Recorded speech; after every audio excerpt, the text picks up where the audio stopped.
샬롬, 이동춘 목사입니다. 오늘도 여러분의 삶이 주님의 평안으로 가득하시길 기원하며 하나님의 말씀을 나누겠습니다. 오늘 주시는 말씀은 요한복음 16장 16절에서부터 24절의 말씀입니다. 이 말씀 중에 22절로부터 24절을 읽겠습니다. 지금은 너희가 근심하나 내가 다시 너희를 보리니 너희 마음이 기쁠 것이요 너희 기쁨을 빼앗을 자가 없으리라. 그날에는 너희가 아무것도 내게 묻지 아니하리라. 내가 진실로 진실로 너희에게 이르노니 너희가 무엇이든지 아버지께 구하는 것을 내 이름으로 주시리라. 지금까지는 너희가 내 이름으로 아무것도 구하지 아니하였으나 구하라. 그리하면 받으리니 너희 기쁨이 충만하리라. 아멘. 요한복음 16장 16절로부터 24절 말씀을 본문으로 내일의 소망에 근거한 천국의 셈법 이라는 제목으로 말씀을 나누도록 하겠습니다. 하나님 나라에 우리의 거처가 준비되었다는 것은 은혜의 선물이고 굉장한 소망입니다. 신앙이란 하나님 나라에서 살게 될 날을 고대하며 오늘과 여기를 사는 것이기 때문입니다. 그런데 그날이 우리에게 소망이 되는 이유는 단지 그곳에서 살게 된다는 이유 때문만은 아닙니다. 현재와 현실 때문입니다. 그렇다면 지금 여기가 어떻다는 것인가요? 20절과 21절입니다. 내가 진실로 진실로 너희에게 이르노니 너희는 곡하고 애통하겠으나 세상은 기뻐하리라. 너희는 근심하겠으나 너희 근심이 도리어 기쁨이 되리라. 여자가 해산하게 되면 그때가 이르렀으므로 근심하나 아기를 낳으면 세상의 사람 난 기쁨으로 말미암아 그 고통을 다시 기억하지 아니하느니라. 예수님을 믿는 사람들에게 곡하고 애통하고 근심하고 고통받는 일이 예언되어 있는 것입니다. 당시 예수님의 제자들을 포함하여 지금의 제자들 그리고 앞으로의 제자들에 이르기까지 모든 믿음의 사람들은 곡하고 애통하고 근심하고 고통받는 일이 예정되어 있습니다. 이 일은 예수님의 승천하심 이후 줄곧 이어지는 세상으로부터의 미움이고 박해입니다.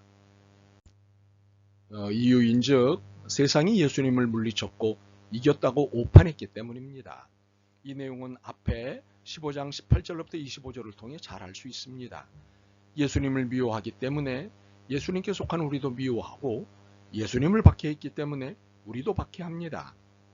이로 인해 우리는 곡하고 애통하고 근심하고 고통받습니다. 바로 이것을 지금 여기에 사는 동안에는 감당해야 합니다. 믿음의 사람이라면 누구도 예외가 없습니다. 혹시 물리적인 미움과 박해가 없을 수도 있고 아닐 수도 있습니다. 그런데 우리가 말하는 본래적 미움과 박해는 영적인 것입니다. 그렇다면 영적인 미움과 박해는 무엇인가요? 예수님이 말씀하신 것을 토대로 한 가치관, 인생관, 세계관을 살아내면 불가피하게 당하는 미움과 박해입니다. 이 미움과 박해는 간접적인 박해입니다. 불편함과 불리함입니다. 우리가 예수님의 가치관으로 살면 손해를 보게 되고 억울한 일도 감당해야 합니다. 오른뺨을 때리면 왼뺨도 내주어야 하고 겉옷을 달라고 하면 속옷도 내주겠다고 하고 오리를 가자고 하면 심리도 가주겠다고 해야 하니 손해이고 불리입니다.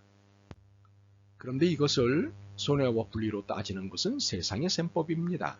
세상의 셈법은 손해와 분리와 불이익을 참지 않습니다. 이기적이기 때문입니다. 서로 사랑하는 예수님의 말씀을 이해하지 못하기 때문입니다. 시장자본 자유주의 기획에 의해 치열한 경쟁만이 살 길이라고 세뇌를 받았기 때문입니다. 그러나 우리 신앙인의 셈법은 하나님 나라의 셈법입니다. 섬김의 셈법이고 희생의 셈법입니다. 이것은 믿음의 방정식입니다. 물론 이러한 셈법의 삶이 결코 쉬운 일은 아닙니다. 인간의 속성이 이기적이기 때문입니다. 완전히 성화되지 않은 우리는 여전히 죄의 속성인 이기심과 싸우는 중입니다. 그러니 세상의 셈법과 섬김의 셈법 사이에서 갈등합니다. 바로 이때 이러한 갈등과 고민을 해결해 주는 것이 내일에 대한 소망입니다. 예수님께서 하나님 나라에서 준비하고 계신 우리들의 거처, 내일 저곳에서 살 날을 기대하는 소망입니다. 이 소망이 오늘의 세상의 이기적 셈법에서 손을 떼고 섬김과 희생의 셈법을 붙잡는 것입니다. 불편하고 불리하고 불이익이 되는 예수님의 가치관을 따르는 것입니다.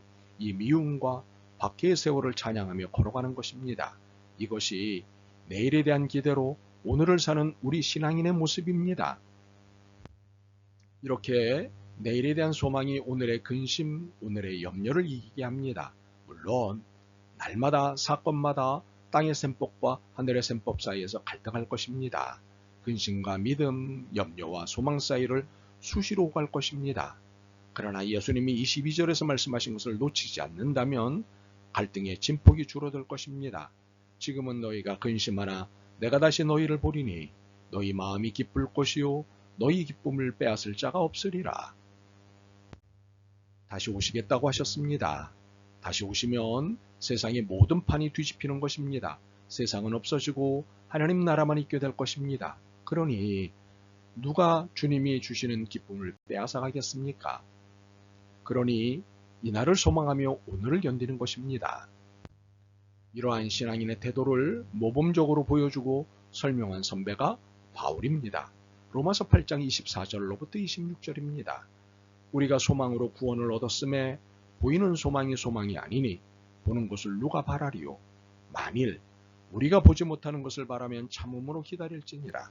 이와 같이 성령도 우리의 연약함을 도우시나니 우리는 마땅히 기도할 바를 알지 못하나 오직 성령이 말할 수 없는 탄식으로 우리를 위하여 친히 간구하시느니라. 바울은 소망은 참고 기다리는 것이라며 우리를 격려합니다. 그리고 이 격려의 성령님을 소개합니다. 내일의 구원을 소망하며 참고 기다리는 중에 겪는 수없는 고난, 그로 인한 수많은 갈등과 고뇌는 분명 우리의 연약함입니다. 바로 이 연약함을 성령님이 도와주신다는 것입니다. 그리고 우리를 위해 중보하신다는 것입니다. 바울의 이러한 친절한 격려는 예수님께서 14장에서 하신 말씀을 설명한 것입니다.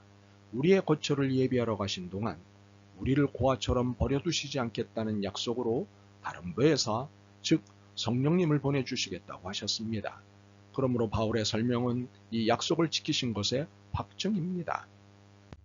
그리고 내 이름으로 구하면 다 얻을 것이라는 메시지를 14장 13절, 15장 7절, 15장 16절 그리고 오늘의 본문인 16장 24절에서 주셨습니다. 이것은 놀라운 약속으로 우리의 현재의 고난에 대한 현실적 갈등을 이기게 하시는 힘입니다. 기도할 때 문제가 해결되도록 해주시겠다는 약속이기 때문입니다. 그런데 이 약속을 받았음에도 불구하고 여전히 고민하고 갈등하는 우리입니다. 이렇게 연약한 우리를 위해 보혜사 성령님이 중보로 도와주신다는 것입니다. 하나님께 기도할 수 있도록, 그래서 예수님의 이름으로 기쁨 충만해질 수 있도록 도와주신다는 것입니다. 24절입니다. 지금까지는 너희가 내 이름으로 아무것도 구하지 아니하였으나 구하라. 그리하면 받으리니 너희 기쁨이 충만하리라. 자, 우리는 이 말씀에서 위로와 격려를 받고 용기와 힘을 얻어야 합니다. 믿음의 소망 가운데 있지만 인간의 연약함을 온전히 벗어날 수 없는 우리로서는 이 말씀을 꽉 붙잡는 것이 상책입니다. 내 이름으로 구하라. 그리하면 받으리니 너희 기쁨이 충만하리라. 말하기는 오늘의 염려가 내일의 소망으로 삼켜졌으면 좋겠습니다. 그리고 땅의 셈법이 아닌 하늘의 셈법이 내일의 소망을 가진 우리의 삶을 지배했으면 좋겠습니다. 아멘. 주님, 하나님 나라의 가치와 의미 그리고 셈법에 익숙해지게 하옵소서. 그래서 하나님 백성다움에 자부심을 갖게 하옵소서. 오늘과 내일을 기대와 믿음 가운데 살게 도와주옵소서. 예수 그리스도의 이름으로 기도드립니다. 아멘. 오늘도 여러분의 믿음과 삶을 응원합니다. 사랑합니다.